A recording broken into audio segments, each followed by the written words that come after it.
السلام عليكم ورحمة الله تعالى وبركاته. اللهم صل على سيدنا محمد وعلى آله وصحبه وسلم. لا تنسوا الاشتراك في قناتنا وتفعيل زر الجرس.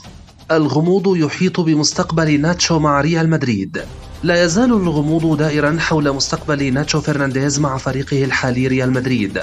ناتشو خرج من حسابات المدرب الإيطالي كارلو أنشيلوتي بعد أن تعاقد الملكي مع المدافع الألماني أنطونيو روديغير قادما من تشيلسي الإنجليزي في صفقة انتقال حر. وبحسب ما ذكرته صحيفة الموندو ديبورتيفو الإسبانية، فإن المدافع البالغ من العمر 32 عاما من أقدم اللاعبين في غرف ملابس الفريق الأبيض في الوقت الحالي، وسيكمل عقدا من الزمن في الفريق الأول الشهر المقبل، منذ أن أصبح رسميا جزءا منه في يوليو من عام 2013. ويضم الفريق الملكي 4 مدافعين آخرين جميعهم أصغر من ناتشو، إلى جانب التفكير في التعاقد مع الكرواتي غوسكو غفارديول، مما سيمنعه من الاستمرار في ملعب سانتياغو برنابيو. وينتهي عقد المدافع المخضرم في الصيف القادم، لذلك قد يدرس الرحيل عن صفوف الريال في فترة الانتقالات الشتوية المقبلة بشكل مجاني. وأكد التقرير أن ناتشو يحظى باهتمام من أندية إنجليزية وإيطالية أبدوا اهتماما بوضعه في السنوات الأخيرة، أبرزها روما بقيادة البرتغالي جوزيه مورينيو وغولين لوبيتيغي مدرب وولفرهامبتون. كان في الفيديو السابق سؤال، وهو: هل فاز ريال مدريد بلقب الدوري الإسباني عام 2021؟ الجواب نعم. أما عن الأشخاص الذين أجابوا على السؤال فها هم الآن يظهرون أمامكم. سؤال اليوم: هل فاز ريال مدريد بكأس العالم للأندية عام 2018؟ من سيجيب على السؤال سنضع اسمه في الفيديو القادم. ضربة قوية لرونالدو مع اليونايتد. كشفت تقارير صحفية عن مفاجأة من العيار الثقيل بشأن مصير البرتغالي كريستيانو رونالدو خلال فترة الانتقالات المقبلة، بعد أن فسخ عقده مع مانشستر يونايتد الإنجليزي. وبحسب المعلومات الواردة من صحيفة ESPN، فإن جماهير اليونايتد نشرت فيديو لكريستيانو داخل ملعب أولد ترافورد، وهتفت ضد اللاعب عند مواجهة بيرنلي التي جمعت بين الفريقين في كأس الرابطة الإنجليزية. وكان مانشستر يونايتد أعلن خلال الفترة الماضية فسخ التعاقد مع رونالدو بالتراضي، وما زال اللاعب يبحث عن ناد ينتقل إليه. الجدير بالذكر أن كريستيانو ارتبط اسمه بالانتقال إلى نادي النصر السعودي الذي يسعى إلى التعاقد معه في الفترة القادمة. 3 أندية تخلص نجم ريال مدريد من أنشيلوتي. كشفت تقارير صحفية عن مفاجأة جديدة في صفوف ريال مدريد خلال فترة الانتقالات المقبلة من الرحيل أو عدمه. ووفقا لما ذكرته التقارير الصحفية، فإن مصير النجم الإسباني ماركو أسينسيو مهدد مع الريال، ولم يكشف عن موقفه النهائي من الفريق حتى الآن. ومن المقرر أن ينتهي عقد أسينسيو مع الفريق في نهاية الموسم، ولهذا السبب فإن هناك العديد من الأحاديث التي تتعلق بمستقبله تحت قيادة كارلو أنشيلوتي. وبحسب ما ذكرته التقارير الصحفية، فإن الثلاثي المتمثل في أرسنال وليفربول وباريس سان جيرمان أبدوا اهتمامهم بالتعاقد مع أسينسيو في حال قرر الرحيل عن القلعة الملكية. وفي الوقت نفسه فإن الريال لم يقدم أي خطوة حتى الآن من أجل تجديد تعاقد أسينسيو في الفترة القادمة لضمان استمراره في القلعة البيضاء. ريال مدريد يتفوق على الجميع بخطف نجم المونديال. كشفت تقارير صحفية مساء السبت الموافق 24 من ديسمبر أن ريال مدريد تفوق على جميع أندية أوروبا في سباق التعاقد مع نجم المونديال. ووفقا لما ذكرته صحيفة ماركا، فإن الريال قد تفوق على كبار القارة العجوز في صفقة التعاقد مع الكرواتي غفارديول مدافع لايبزيغ الألماني، وذلك في الفترة القادمة.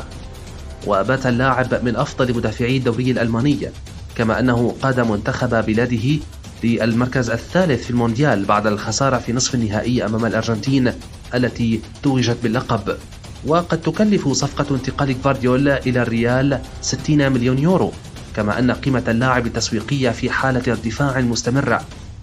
ويدخل النادي الملكي في صراع شرس بين تشيلسي ومانشستر سيتي بحسب الصحيفة، لكن الريال الأقرب لحسم الصفقة.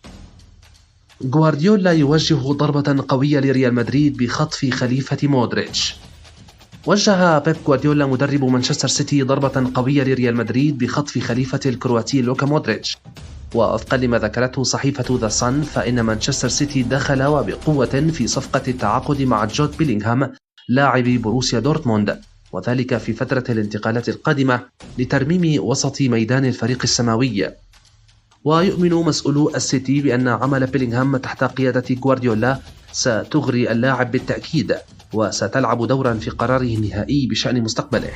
ويظل ريال مدريد يرغب في ضم بيلينغهام لكونه الخيار الأمثل للوكا مودريتش، كما يتطلع نادي الملكي للتعاقد معه ليلعب مع الكرواتي لمدة موسم واحد على الأقل لكي ينسجم مع الفريق الملكي.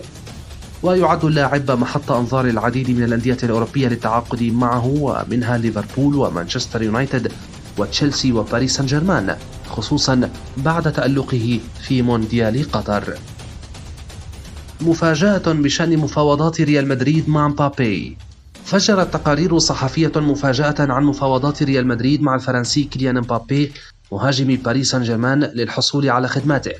وكان مبابي قاب قوسين أو أدنى من التوقيع مع ريال مدريد في صفقة انتقال حر خلال فترة الانتقالات الصيفية الماضية، قبل أن يتراجع ويقرر تجديد عقده مع ناديه الفرنسي ويستمر داخل حديقة الأمراء. شبكة البرنابيو أكدت أن مبابي قد ينضم إلى الفريق الملكي مستقبلا، ولكن مع توفير شرط واحد من أجل تحقيق هذا الأمر. وتابعت الشبكة: إذا أراد مبابي أن يلعب بقميص الفريق الملكي، عليه أن يعلن بشكل رسمي أمام الجميع أنه يريد مغادرة باريس سان جيرمان من أجل التواجد مع ريال مدريد. ريال مدريد يتلقى صدمة بعد تحديد سعر بيع إنزو فرنانديز.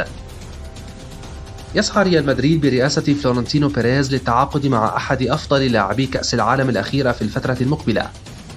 وأشارت تقارير صحفية إلى رغبة الميرينغي في التوقيع مع الأرجنتيني إنزو فرنانديز لاعب وسط بنفيكا البرتغالي وأفضل لاعب شاب في المونديال لتدعيم صفوفه. وأكدت صحيفة ريكورد البرتغالية على أن ريال مدريد دخل في مفاوضات مع بنفيكا للتعاقد مع اللاعب، ولكن ناديه رفض التخلي عنه سوى بمقابل مادي كبير يصل إلى 120 مليون يورو، وهي قيمة الشرط الجزائي في عقده مع النادي البرتغالي. وتابعت الصحيفة: بروسيا دورتموند وريال مدريد هما أبرز المهتمين بضم اللاعب، ولكن هناك صدمة من سعره وتعقيد في رحيله، خاصة أن عقده ممتد حتى عام 2027.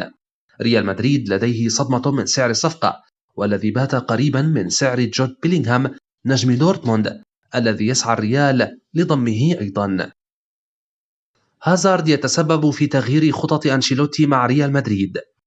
يبدو أن النجم البلجيكي إيدن هازارد قد استقر على التمرد على وضعه الصعب في ريال مدريد، وذلك بعد عودته إلى التدريبات الجماعية عقب انتهاء كأس العالم بنسخة مختلفة تماما. الجدير بالذكر أن هازارد لم يقدم أي شيء يذكر مع الريال منذ وصوله إلى الفريق في سوق انتقالات صيف 2019 مقابل 100 مليون يورو، حيث أحرز 7 أهداف وقدم 11 تمريرة حاسمة فقط، مما جعله لاعبا مهمشا بالنسبة للمدرب كارلو أنشيلوتي.